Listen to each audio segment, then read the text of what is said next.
नमस्कार बच्चों। आज हम उत्साह और अट नहीं रही कविता के बहुविकल्पी प्रश्नोत्तरों पर चर्चा करने जा रहे हैं। देखिए, आज का हमारा प्रश्न क्रमांक 1 है, निराला जी के संबंध में क्या सही है? जन्म 1899 बंगाल में, मृत्यु 1961, महिषादल के निवासी और द है उपयुक्त सभी। इसमें कौन सा सही है? तो इसका सही उत्तर होगा हमारा द उपयुक्त सही है। प्रश्न क्रमांक 2 है, निराला जी के विचारों से प्रेरित थे। मतलब निराला जी किसके विचारों से प्रेरित थे? रामकृष्ण परमहंस, स्वामी विवेकानंद, उपर्युक्त दोनों या इनमें से कोई नहीं। तो निराला जी रामकृष्ण परमहंस और स्वामी विवेकानंद के विचारों से प्रेरित थे, इसलिए इसका उत्तर से उपयुक्त दोनों होगा। प्रश्न क्रमांक 3 है, सूर्यकांत त्रिपाठी निराला जी की रचनाएं हैं। अनामिका और नए पत्ते, परिमल और गीतिका, कुकुरमुत्ता या फिर सभी। तो इसका सही उत्तर होगा हमारा द सभी, क्योंकि निराला जी की ये सभी रचनाएं हैं। प्रश्न क्रमांक 4 है, निराला जी रचनावली के कितने खंड है? निराला जी द्वारा रचित निराला रचनावली के कितने खंड हैं? 7, 8, 9, 10। इसका सही उत्तर है हमारा 8 ब। प्रश्न क्रमांक 5 है, निराला जी किस छंद के जन्मदाता माने जाते हैं?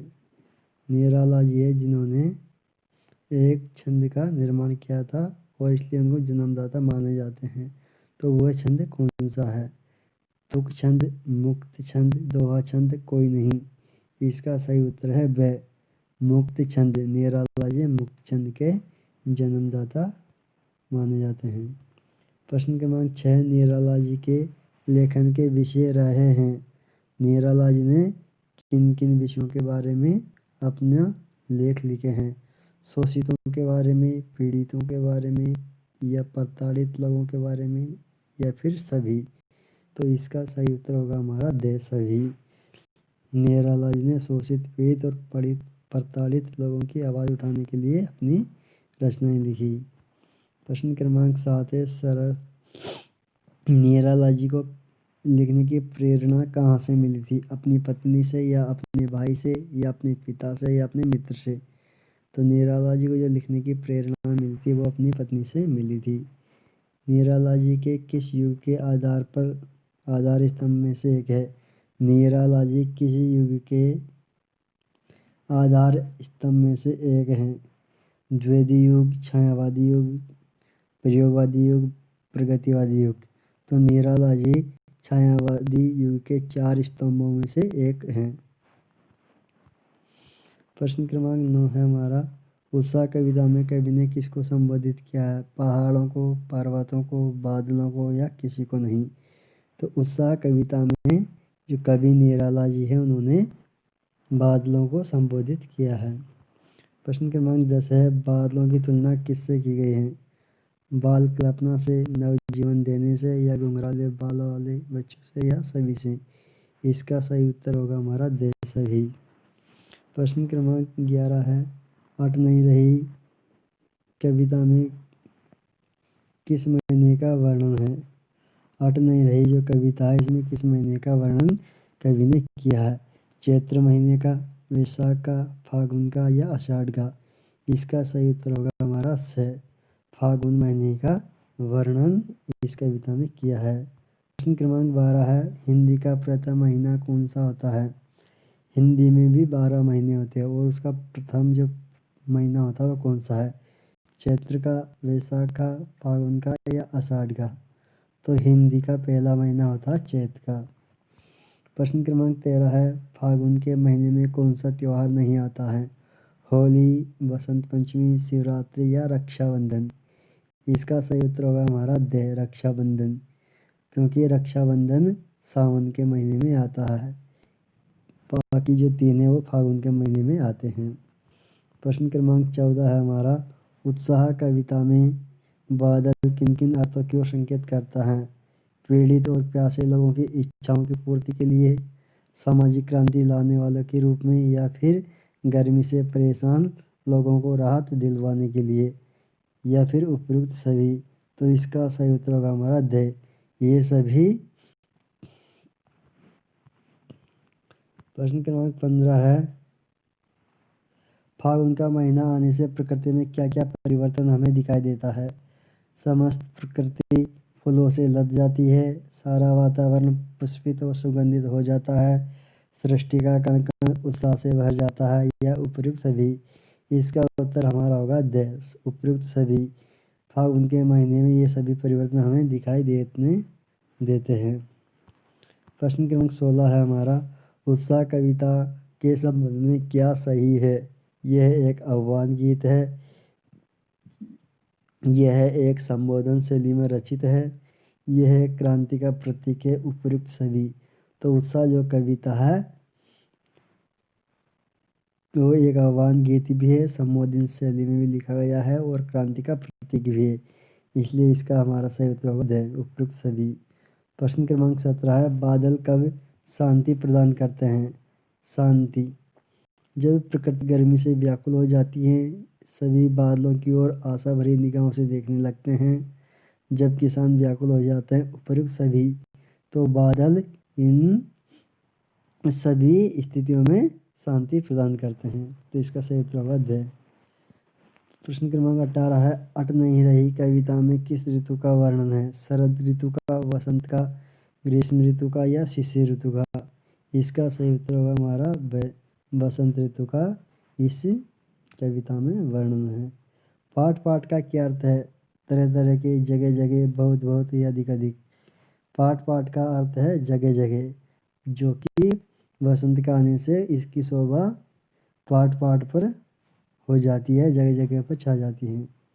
आभा का क्या अर्थ है? आभा चमक, क्रांति, शोभा, या सभी। आभा का अर्थ है ये सभी है, चमक भी है, क्रांति भी है, शोभा भी है। प्रश्न क्रमांक 21 है, हिंदी नववर्ष किस महीने से आरंभ होता है? वैशाख से, आषाढ़ से, फागुन से, चैत्र से। हिंदी का जो महीना होता है वो चैत्र से स्टार्ट होता है, शुरू होता है, और इसलिए हिंदी नववर्ष का शुरुआत भी चैत्र महीने से ही होती है। प्रश्न नंबर 22 है, हिंदी महीनों के त्योहारों में कौन सा गलत है?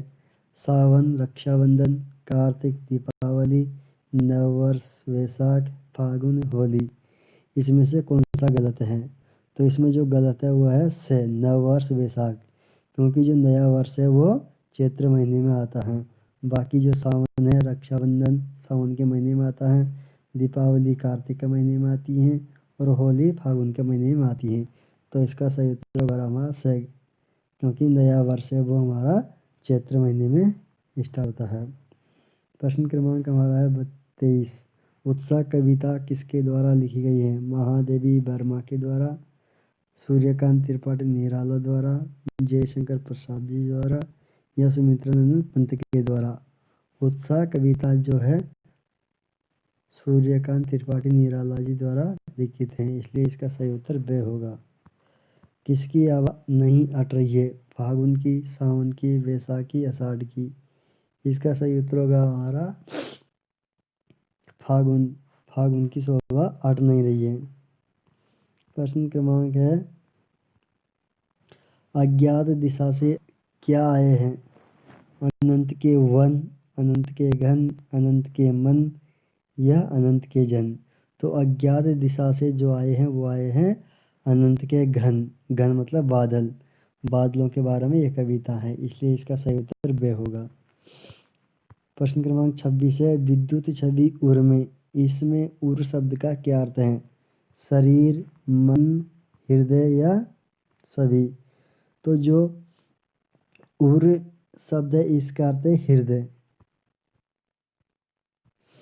प्रश्न क्रमांक 27 है हमारा, आभा फागुन की तन में, तन का क्या अर्थ है?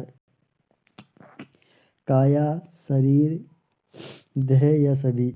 आभा फागुन की तन में, तन का शब्द का क्या अर्थ है? जो तन शब्द है उसका अर्थ है ये सभी हैं, काया भी है, शरीर भी है और देह भी है।